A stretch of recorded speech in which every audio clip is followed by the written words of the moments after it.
തന്നെ കോൺഗ്രസ് വേദിയിൽ നിന്ന് ഒരു സമ്മേളന വേദി സി പി എം വരികയാണ്. ഈ സമ്മേളന വേദി ആദ്യമായിട്ടല്ലേ? അതെ അതെ, CPM-ൻ്റെ സമ്മേളന വേദിയിൽ ആദ്യമായിട്ടാണ്.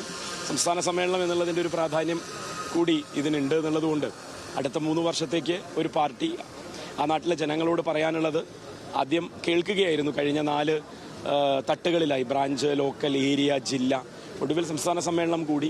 അവിടെയും പ്രതിനിധികളെ കേട്ട്, ഈ പ്രതിനിധികൾ എന്ന് പറയുന്നവരെ കേൾക്കാനുള്ള അവസരം കൊടുക്കുന്നതാണ്. ഇവർ പ്രാതിനിധ്യം ചെയ്യുന്നത് അതാത് പ്രദേശത്തെ ജനങ്ങളെയാണെന്നാണ് പാർട്ടിയുടെ വിലയിരുത്തൽ. അതുകൊണ്ട് തന്നെ അത് കേട്ട് ഒരു തീരുമാനം എടുക്കാനുള്ള 4 ദിവസത്തെ എക്സസൈസാണ്.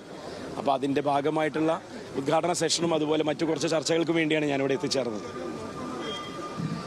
യഥാർത്ഥത്തിലും സമ്മേളനത്തിന്റെ ഭാഗമാകൂ. യഥാർത്ഥത്തിലും ഈ റിയാസ് നേരത്തെ സൂചിപ്പിച്ചപ്പോൾ തന്നെ ഈ പ്രതിനിധികളെ കേട്ട് അങ്ങനെയുള്ള വിഷയങ്ങളിലേക്കൊക്കെ പാർട്ടി കടക്കുന്നു എന്നുള്ളത് തന്നെയാണ് ഈ സമ്മേളനത്തിലെ ഏറ്റവും പ്രധാനപ്പെട്ട കാര്യം.